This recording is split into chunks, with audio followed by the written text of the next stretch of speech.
J'ai le privilège aujourd'hui d'être avec une amie, une collègue et une fleuriste d'expérience qui va, ni plus ni moins, dans pas long, souligner 40 ans de métier. Ah oui. Je trouvais tellement important, puis je te remercie d'avoir accepté, de partager un petit peu des discussions qu'on a eues ensemble, puis que je me disais, merde, il y a des gens, là, autant du métier que de ta clientèle, qui devraient te connaître sur ce jour-là, parce que tu es une femme aux 1000 facettes, t'as plein, on va en parler. Puis je me dis, une des premières choses qui me fascine toujours, c'est 40 ans de métier, là, il y a un parcours derrière tout ça. Ben oui, 40 ans, là, c'est du temps, mais c'est vraiment, dans tout ça, il y a beaucoup, beaucoup d'amour. Beaucoup d'amour de plein de choses. Les gens, les fleurs, les occasions, les événements. Ça remplit tellement de facettes que ça en est toujours bien inspirant.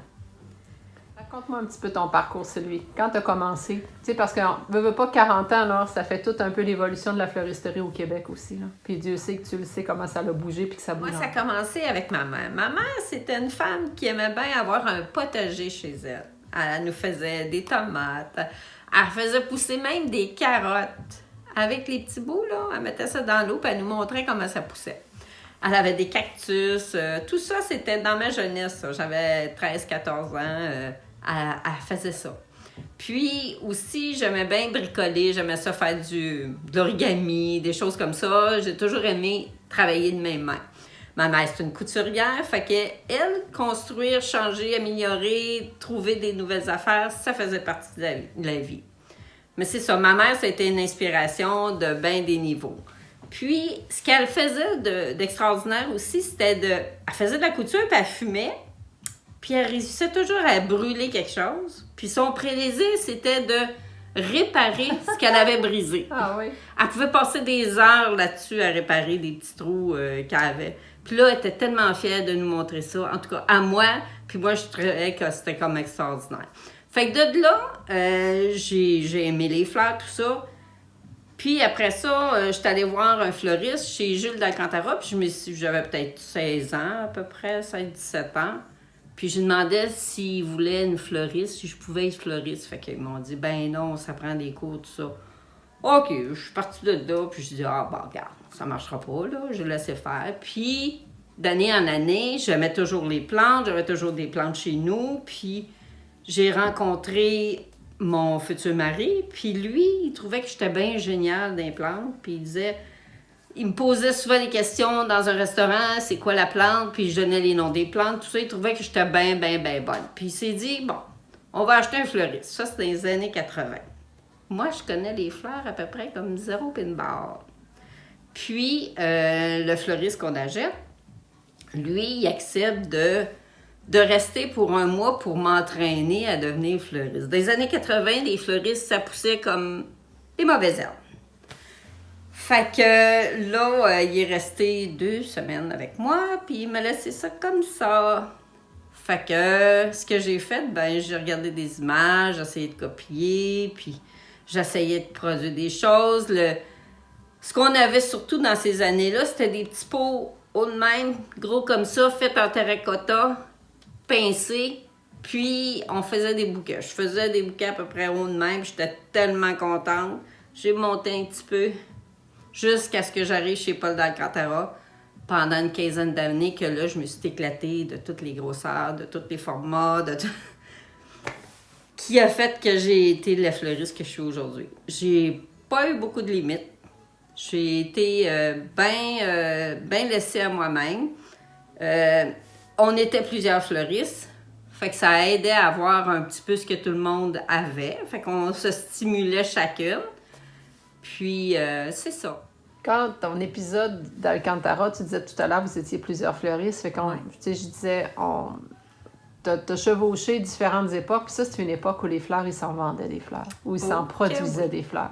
Que c'était des quantités. Et que, dans ton cas, toi, t'es rentré dans un moment où tu pouvais t'éclater, puis ils t'ont laissé la place pour ça aussi. Parce que je pense pas que c'est donné à tout le monde.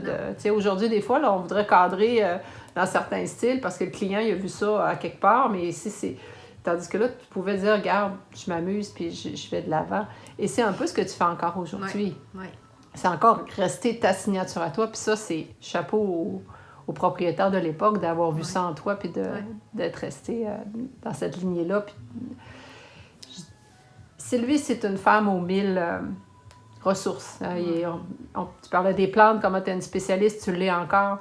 Puis je disais, on est tellement dans une belle période pour ça. Puis ta boutique respire ce que tu es aussi parce que c'est des plantes, c'est de la verdure, c'est des fleurs, c'est des belles fleurs, tu as un souci du détail. Puis ça, je pense que c'est propre. C'est pas donné à toutes les fleuristes. Il y a des choses qui s'acquièrent, il y a des choses que l'on peut avoir semées par ta mère très, très jeune. Mais encore aujourd'hui, tu as cette passion-là. Pourquoi tu l'entretiens encore? Ou c'est elle qui t'entretient? C'est peut-être l'inverse. Peut-être. Mais dans tout ça, moi, j'ai toujours trouvé ça bien intéressant et inspirant d'avoir des gens de tous les styles. Pas nécessairement juste une façon. J'ai un grand respect des clients. Je veux pas toujours imposer quelque chose, mais j'aime qu'ils me donnent ce qu'ils sont pour après ça amener avec mon interprétation à moi de ce qu'ils ont besoin.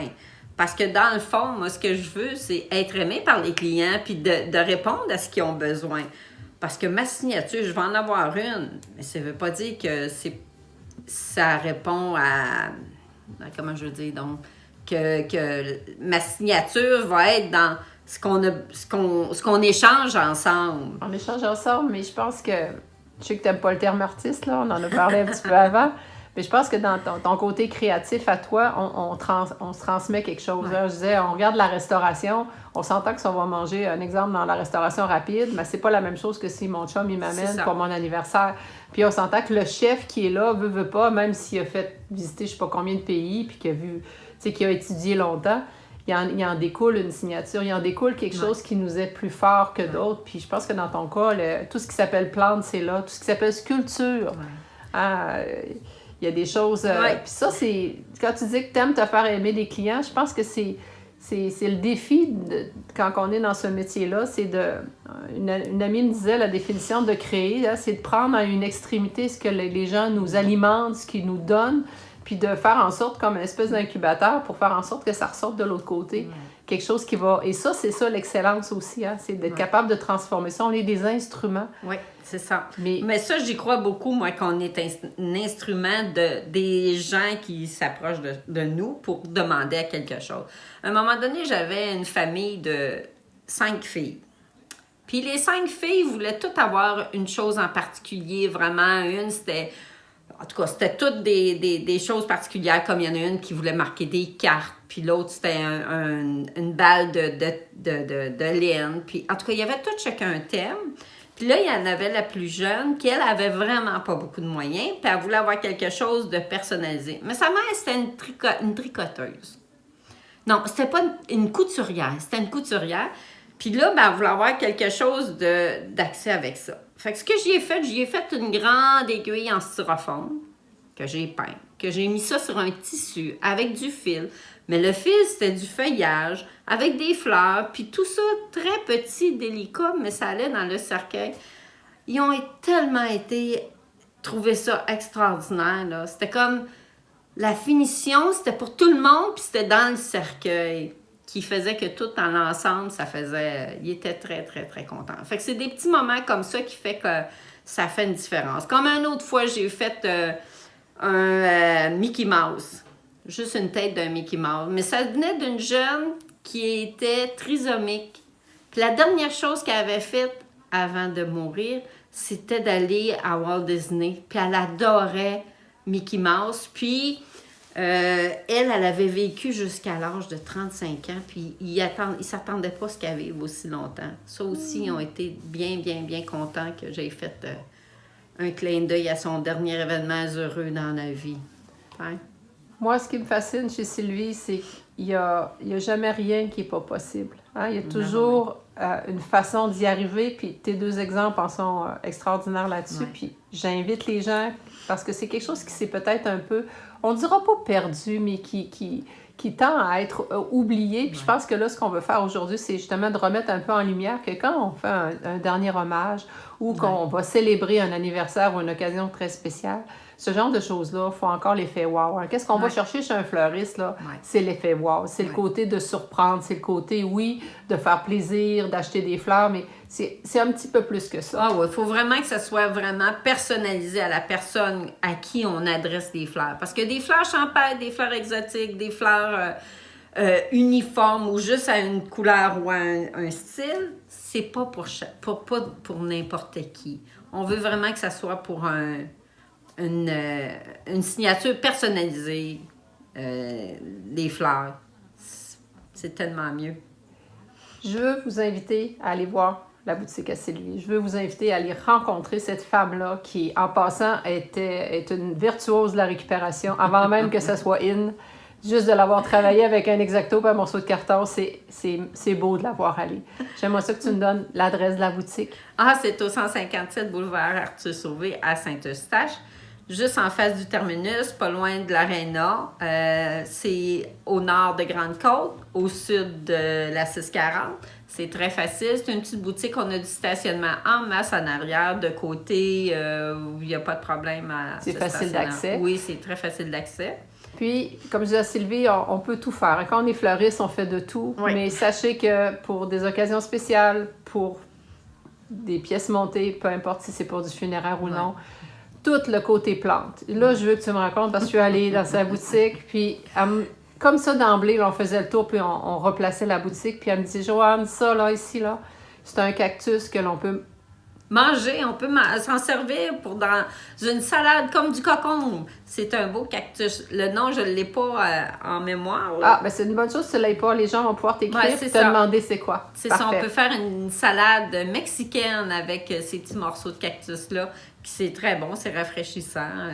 J'ai plein d'autres plantes aussi en magasin qui pourraient vous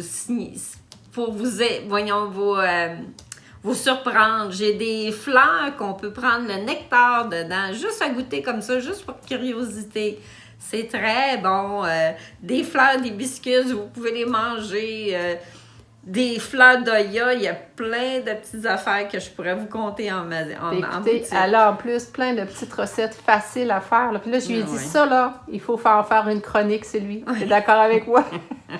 Faut que vous soyez mis au parfum, que vous avez une ressource extraordinaire. Et pour les gens, même de l'extérieur, qui ne sont pas nécessairement de Saint-Eustache, sachez que des commandes spéciales, là, Sylvie en fait. Là, je répète, je sais qu'elle n'aime pas ça qu'on dit ça, mais c'est une personne qui a un côté créatif tellement... elle est tellement proche de ce qu'elle fait que peu importe où vous pouvez être, sachez qu'elle peut vous réaliser une pièce ou une composition hors du commun. On a déjà livré dans le Grand Nord, un Inukshuk qui mesurait 5 pieds, que j'ai mis... Juste l'emballage, ça a pris 3 heures. Mais pour faire la sculpture, ça a été un petit peu plus long pour un artiste qui était du Grand Nord, là, dans Inukshuk. Un Inukshuk, mais voyons, je me rappelle plus le nom de la place, là. Mais c'était à l'extérieur, dans un hydravion. Mais la pièce a très bien arrivé là-bas sans cassure. Oui, parce qu'on disait que c'est une spécialiste de la récupération, mais de l'emballage, là, Sylvie aussi. Fait que des fois, même si ça serait juste pour faire un emballage particulier pour une occasion, vous avez la bonne personne. Surtout que tout peut être de la récupération. Bref, on va vous donner des exemples puis à suivre. Merci beaucoup, Sylvie. Merci, Joanne. Tu me fais une belle place. Puis merci beaucoup. Tes questions, je les ai bien aimées. Même si j'ai parlé beaucoup, merci. C'est correct. Ça, c'est parce que tu as plein de choses à partager, Sylvie. On le sait tous. Merci à tous. Merci.